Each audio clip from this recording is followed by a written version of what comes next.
On August 7th in the year 1942, many American soldiers went to a place called Guadalcanal. This island is in the Pacific Ocean. It is part of the Solomon Islands. Early in the morning, when the sun came up, 11,000 United States Marines came onto the beach. They were there to fight against Japan. This was the first big fight by the Allies against Japan. The plan was called Operation Watchtower. It was a very important part of the war in the Pacific. Something strange also happened in the jungle. It was not a new weapon. It was something about how people talk and use words. The problem was big. The jungle was thick and dark. It was hard to see very far. Sometimes Japanese soldiers spoke English and wore American uniforms. It was hard to know who was a real American soldier and who was not. The American soldiers needed a way to tell who was a friend and who was the enemy. They had to find a smart way to check people at night, or in the jungle when they could. Not see? Well, the answer came from how someone said, just one letter. This small idea helped a lot. One man named James W. Hurlbut was there. He worked as a writer for the Marines. He came on the first day with the other soldiers later in March of the Yule. Next year, he told this story in an interview. His story was saved in the Navy records. He talked about how this small idea, using a letter, helped protect many lives during a very hard time in a scary place where many people were fighting. This idea became a normal rule during the battle. The words from Hurlbut give us the clearest true story we have about how this test, using sounds and letters, was used in the war in the Pacific. He said that they always had passwords that used the letter L. Hurlbut said they picked the letter L because people believed it was hard for Japanese soldiers to say that letter. Since the Japanese language does not have the L sound, this simple idea showed a smart way of thinking about language and how people speak. It was very useful for keeping the American soldiers safe during the battle. But Hurlbut also shared one problem with the plan. Sometimes the test did not work. It did not work when the Japanese soldiers knew good English. This showed that some Japanese soldiers had strong English skills and could trick the test. So even though the plan worked most of the time, it was not perfect by 4 o'clock in the afternoon. On August 8th, the American Marines had taken the Japanese airfield. The Japanese had started building it and called it Lunga Airfield. The Americans changed the name to Henderson Field, after Major Lofton R. Henderson. He was a Marine pilot who died in the Battle of Midway. The airfield started working when the first airplane landed on August 12th. By August 20th, more planes had come. Now there were 31 aircraft. The fight for this airfield became the most important part of the battle that lasted 6 months. The Japanese kept trying to take it. Back at night, they used the jungle to sneak in. They came in small groups or alone. They tried to find secret information, break machines, or confuse the American soldiers. The dark helped them move quietly around the area. The guards around the area had to make fast choices. They had to decide right away if the person coming was a real Marine or an enemy pretending to be one. Old ways of checking people did not work in these situations. Papers could be stolen or faked. Uniforms could be taken. From dead soldiers, it was too dark to tell what someone looked like. And even voices were not always helpful. Because some Japanese soldiers spoke English and sounded real, the Marines needed a way to check that the enemy could not fake. They needed something that showed the truth in a way the enemy could not change. The answer came from how people say sounds in their language to know why this worked. We need to look at how Japanese and English sounds are different. The Japanese language only has one sound that is close to the letter L in English. In Japanese writing, it is shown as the letter R, but the way it sounds is not the same as the English R or L sound. The Japanese R sound is made by tapping the tongue quickly against the top of the mouth, just behind the top front teeth. This is called the alveolar ridge. In English, the L sound is made by pressing the tongue tip on that same spot. but letting the air go around the sides of the tongue. The English R sound is made in a very different way. The tongue does not touch the top of the mouth. Instead, it is pulled back in the mouth and makes the sound. From there, these two English sounds are very different from each other, and also different from the Japanese sound. So using the L sound was a smart way to test who was really American. The sounds L and R are easy for native English speakers to hear and tell apart. But for Japanese speakers, these sounds are heard as the same. This is not because Japanese people cannot make the sounds or cannot hear the difference. The problem is how their brain works.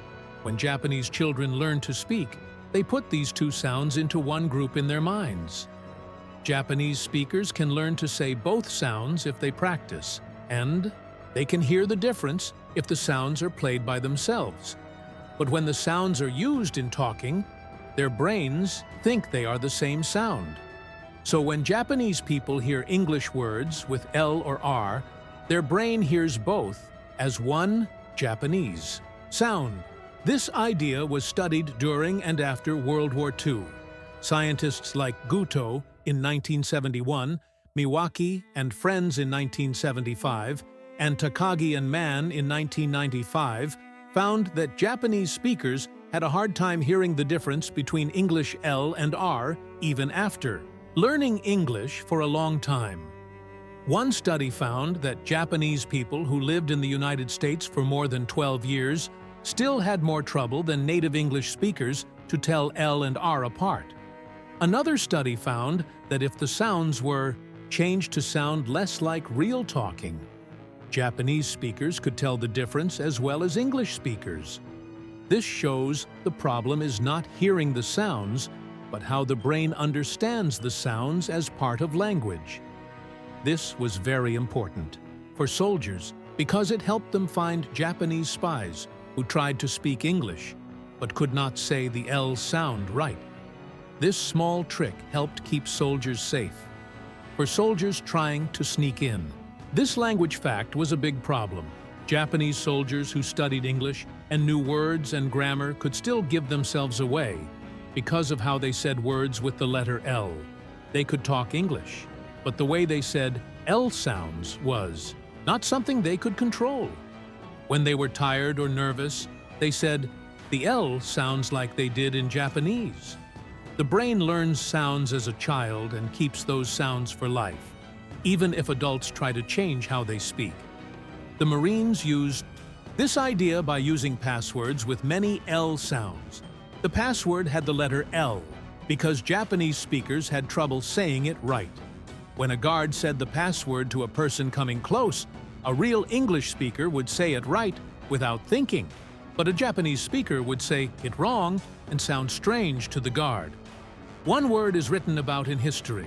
It comes from a writer named Oliver Garling who worked for the Associated Press. He wrote in a book about World War II that Japanese soldiers sometimes came to checkpoints pretending to be American or Filipino soldiers. The guards would use a secret word like Lollapalooza. If the first two parts of the word came back sounding like roar, the guard would shoot right away without waiting to hear more. This word, Lollapalooza, was a good choice if it was really used. It is an American slang word that means something really great or special. It has 4 L sounds very close together at the start of the parts of the word Lola Ali. Parua for Japanese speakers. Saying each L sound in the word would be very hard. It would be almost impossible to say the word right without a lot of practice. The guard only had to listen to the first 2 parts of the word. This made sense because the guard could quickly tell if the word was said wrong and not waste time waiting. The only place the word Lollapalooza is written is in a book by Oliver Garling. Garling was a reporter in 1942 who had good military contacts, but no other official reports or soldiers' stories mention this word. Richard Tregascus wrote a diary from Guadalcanal in 1943, and he did not write about Lollapalooza. Robert Leckie and other soldiers who shared their stories did not mention it either. We do know for sure that passwords with the letter L were used during the war. This is clear from Hurlbut's testimony. It is possible that Lollapalooza was one of those passwords, but we cannot say for sure. The word fits what the Marines needed. It was written about at the time and matches how they used passwords, but more proof would help this story. The 6-month fight lasted from August 7, 1942 to February 9, 1943, when Japanese soldiers finally left the island. During this time, the Marines and later the Army were under constant attack from Japanese soldiers who wanted to take the airfield back. Some big battles were the Battle of the Tenaru on August 21st, the Battle of Edson's Ridge from September 12 to 14, and the Battle for Henderson Field from October 23 to 26. During all these fights, the area around the American lines had to stay safe. Japanese soldiers often attacked at night. They wore jungle leaves and plants on their uniforms to hide better. They moved quietly and tried to sneak past guards to gather information or cause damage. They moved very quietly through land they had learned about carefully. Some spoke English, and there were times when Japanese soldiers tried to pretend to be American soldiers. The danger was real and did not go away.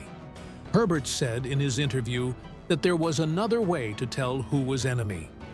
Once, a guard heard someone say very proper English. The person said, "Hold your fire. We are American Marines and want to tell you what we did tonight." The guard shot right away because he knew no Marine would speak like that. In this situation, testing how someone said words with the letter L was a good way to find enemies. It did not need seeing the person or checking papers or talking a long time. A quick test with a word that has L sounds could find a spy fast. The test worked because people say words automatically the way they learned as children. They cannot easily fake it. The word shibboleth comes from the Bible in Judges 12:5 or 6. The Gilead people used it to find their enemies. The enemy people said the word wrong, and so they were found. Language tests like this have been used in many wars to tell friends and enemies. The D-Day invasion in Normandy in 1944 used a different language test. The challenge word was flash. The password was thunder. The countersign was welcome. These words had sounds that German speakers found hard to say. The th sound in thunder is not in German. The W sound in welcome is also hard for Germans, this kind of language. Test helped keep soldiers safe in the European War, too. This shows that military forces knew it was smart to use sound. Differences in language for security. Other English sounds that Japanese speakers found hard included the English V sound, which does not exist in Japanese and is often said as B, the TA, teach sounds.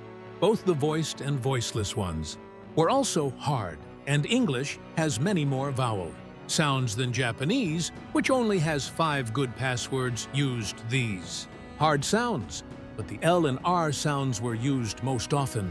Based on what we know, looking at all security steps in the Pacific War helps us understand. More American soldiers in the Pacific had big problems with enemy soldiers sneaking in lying, and it was hard to tell who was friend or foe. This was worse in the Pacific because of some special reasons. First, the jungle made it very hard to see things. The thick plants, heavy rain, and the fact that Japanese soldiers worked mostly at night made guards decide who was friend just by listening and talking. Second, Japanese soldiers used tactics that focused on sneaking in at night and causing lots of confusion. The password system used all over the world was even more important in the Pacific because of these reasons. The challenge and password system has been used by armies for a long time. It works by asking a question or challenge and expecting the right password to be said back. This helps guards know who is really on their side. It's pretty simple. A guard calls out a challenge, usually just one word, and the person who answers has to say the correct password. If they say the wrong password or don't say anything, the guard takes action right away. For this system to work, the challenges and passwords have to change often so the enemy doesn't learn them. They need to be shared with all the good guys, but kept secret from the enemy. Also, the words should be picked carefully, so the enemy will have a hard time pronouncing them right. There's a school called the Military Intelligence Service Language School that tells another side of this story about language testing. It started back in November 1941 at the Presidio of San Francisco. But in June 1942, it moved to Camp Savage, Minnesota, because Japanese Americans were being moved from the West Coast by a government order. Later, it moved again to Fort Snelling, Minnesota, and stayed open until June 1946. This school trained more than 6,000 Japanese American soldiers, mostly kids born in the U.S., to be translators and intelligence experts during the war. They worked all over the Pacific, helping with important jobs like questioning prisoners, translating captured papers, and intercepting enemy radio messages. These Japanese American linguists were really important to the Allied victory because they helped the military understand what the enemy was saying and find out their plans. These Japanese American soldiers didn't just help translate, they also gave commanders important cultural knowledge about how the Japanese military thought. Their work was even more remarkable because many of their families were locked up in internment camps back home while they fought for the United States. When it came to pronunciation tests, these soldiers would easily pass any challenge with the letter L because they grew up speaking English naturally in American communities. Their presence in the Pacific helped with intelligence, but it also meant soldiers couldn't assume that just because someone looked Japanese, they were an enemy. One Marine, Private First Class Eugene B. Sledge, who fought in some of the toughest battles like Peleliu and Okinawa, later wrote a famous book about his experiences called With the Old Breed. Though he didn't fight at Guadalcanal during the early campaign, he trained there later. His book focuses more on the hard realities of battle and the mental struggles Marines faced, rather than on language tests like pronunciation challenges. It's interesting that many combat stories don't talk much about pronunciation tests, showing how those checks, while important, weren't always the main focus for soldiers in the middle of fighting. Informative. If the practice was as organized and detailed as some popular stories say, we would expect more mentions in the many memoirs written by veterans. The quietness shows that while L-based passwords were used, as Hurlbut confirms, the practice might have been smaller or more normal than later stories said. Security rules that work well often become normal to those using them every day. The final Allied win came at a big cost. American forces lost about 7,100 killed and over 8,000 hurt. Japanese losses were much bigger, with estimates of about 31,000 killed, many from sickness and hunger as American Navy and Air Forces stopped Japanese supply efforts. The successful Japanese escape in February 1943 saved about 10,000 Japanese troops, who were later sent to fight somewhere else. But the big defeat was clear. Japan had lost control in Pacific and would never get it back. We should also know the limits of pronunciation tests. As Hurlbut said, it sometimes failed with English-educated Japanese. Any Japanese person who spent childhood years in an English-speaking place would have learned native-like pronunciation and could pass L-based tests. Japanese intelligence services knew about this advantage and sometimes used people with English backgrounds for intelligence work. Also, in the noise of battle with artillery fire, explosions, and shouting, small pronunciation differences might be hard to hear clearly. The test also had risks of mistakes.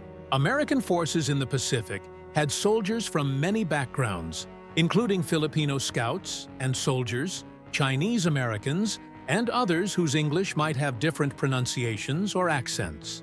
Security rules had to allow for real differences in English pronunciation among allies. The sound differences between Filipino languages and Japanese meant Filipino English speakers usually had no trouble with eel and ear sounds because these sounds exist in Tagalog and other Philippine languages. But their English might still sound different from American English in other ways. Even with these problems, pronunciation testing using L sounds was a smart way to solve a real security problem. It used real sound differences, needed no special tools, could be done fast, and gave a good way to ID people when other ways did not work.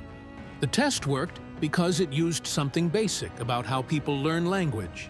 The sounds we learn as kids stay the same for life and are hard to change, even with lots of practice and effort. The story of pronunciation tests has many uses today.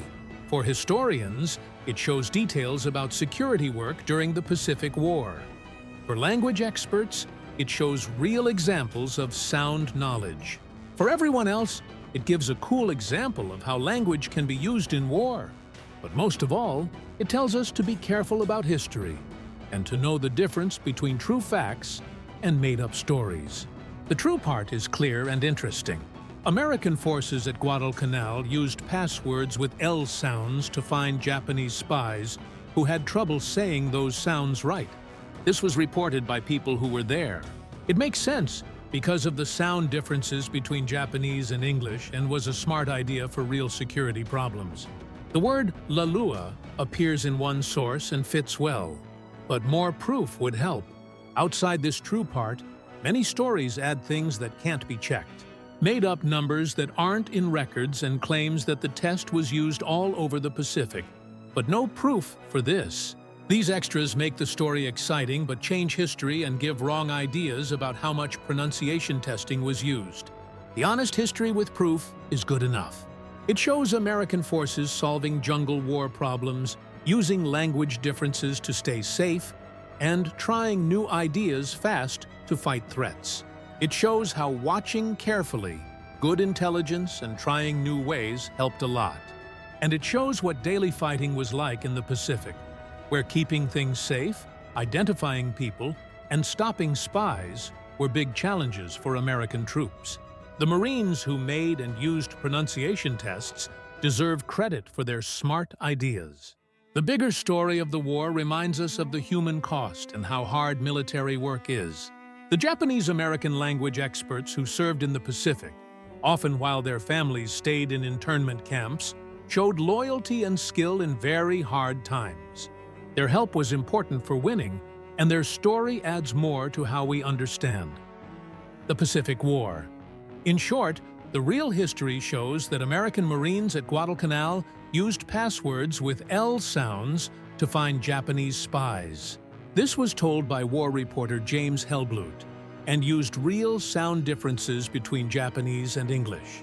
The word Lollapalooza appears in one trusted 1942 source as an example of these passwords. While bigger claims about testing all over the Pacific cannot be proven, what happened at Guadalcanal shows smart ideas that solved real security problems. The lessons from Guadalcanal, including security tests like pronunciation checks, helped American operations for the rest of the Pacific War. Later fights, from Tarawa to the Marianas, the Philippines, Iwo Jima, and Okinawa, built on the experience from Guadalcanal. While we don't have proof that pronunciation tests were used in those battles, the idea of using language differences for safety stayed useful. The science about sounds and language learning that explains why pronunciation tests worked came later from studies done during and after the war. But the Marines at Guadalcanal didn't need to know language science to see that Japanese speakers had trouble with English L sounds, and that this could find spies. This shows the best kind of practical knowledge, learning from experience and using it to fix urgent problems. This idea from the war goes beyond military history. Knowing that language can be a good way to ID people has helped shape security rules in later fights.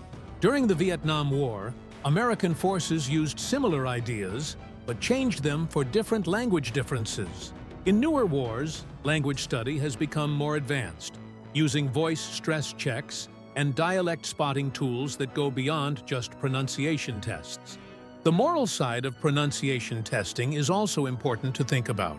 Unlike some security methods that used trickery or caused physical harm, pronunciation testing was mostly a way to check. It found out someone's language background without hurting them, except for what happened if they failed the test. Soldiers who passed were not harmed. Those who failed were seen as possible spies, not because of unfair treatment, but because of clear sound proof that they did not have the language background they said they had. This kind of testing was less harmful than violent or forced security rules, so it was allowed by war laws and the Geneva Conventions. The test also shows an important fact about who people are and where they come from. Japanese Americans fighting in the Pacific, like those in the Military Intelligence Service, passed the tests easily because their language identity was American, no matter their ethnic background. This showed that pronunciation testing was really a way to check language background, not race or ethnicity. It was the link between being a Japanese citizen and speaking Japanese that made the test work to find enemy spies, not ethnicity itself. This difference, even if it was not fully clear during the war, was important for understanding how language, identity, and security are connected. The human story of the Guadalcanal fight goes beyond plans and security rules. The men who fought there, both American and Japanese, showed bravery, willpower, and ability to change in one of the hardest battles of the war. The Americans who made and used pronunciation testing should be recognized for their smart ideas. The Japanese soldiers facing these tests were also skilled and brave fighters, dealing with very hard conditions, fighting far from home with supply lines that were getting weaker. Research after the war about the sound science behind why pronunciation testing worked has helped us learn more about how people learn and use language. Language experts and brain scientists, many of whom worked in military intelligence during the war, did many studies on how people learn to say a second language. Research by language expert Patricia Kuhl and others showed that babies are born able to hear sound differences from any language. But this ability gets smaller in the first year, as the brain focuses on the sounds of the native language.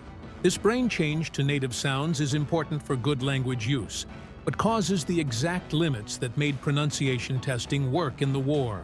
Adult Japanese speakers learning English L and R sounds were not just learning new mouth movements. They were trying to change brain sound categories made many years ago. A hard job that science now shows is very tough and often can't be done fully. The pronunciation testing in World War II also changed language research about foreign accents.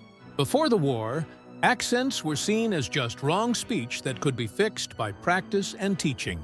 Research after the war showed that foreign accents come from deep brain differences in how sounds are processed, not just mistakes. This new idea led to better ways to teach language and to understanding that adult learners usually keep some accent from their first language, no matter how hard they try. For military safety, this meant pronunciation testing could still be a useful way to ID people in future wars, where language differences between groups can be used for security. This idea has been used in different ways in later wars. Even though new technology added tools like voice stress tests and language profiling that go far beyond just pronunciation tests. The story of Technical Sergeant Paul Yamamoto, a name we can't check in history records, but that stands for the many Japanese Americans who served, shows the complicated parts of pronunciation testing in a war where American forces included Japanese Americans serving loyally even though their families were in camps. These Nisei soldiers who grew up speaking English showed by their native pronunciation that language identity can cross ethnic lines. On the other hand, Japanese soldiers who tried to sneak in showed by their non-native pronunciation that language identity comes from how you grow up, not ethnicity. The summer of 1945 brought plans for what many thought would be the final and bloodiest part of the Pacific War. The planned invasion of Japan's home islands would put American soldiers in a place where finding enemy spies would be even harder than on Pacific Islands. Japanese forces would have lots of local help, clothes, and civilian support, In this setting, good ways to ID people would be very important. Plans were made for full security rules that would mix pronunciation tests with many papers to check, physical ID methods, and areas where movement was limited. These plans expected that even with pronunciation tests, some Japanese people who grew up speaking English or had great language skills might still try to sneak in. Multi-layered security would give extra checks to catch even smart spies trying to get in.